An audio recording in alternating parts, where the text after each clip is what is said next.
Nahulog sa flyover sa Kalumiyab ang isang truck sa India. Ang driver dead on the spot. Nasa frontline ng balitang yan si Maricel Halili.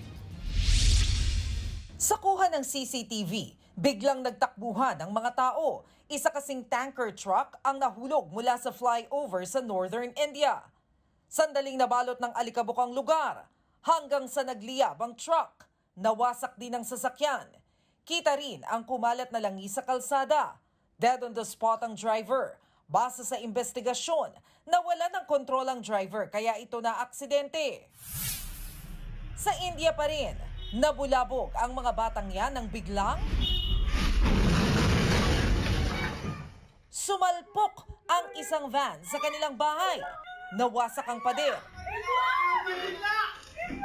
Mangiyak-ngiyak ang mga nakakita sa aksidente sa pag-aakalang nadisgrasya ang dalawang batang nakatayo sa gate. Nakaligtas naman sila base sa investigasyon na wala ng kontrol ang driver ng van.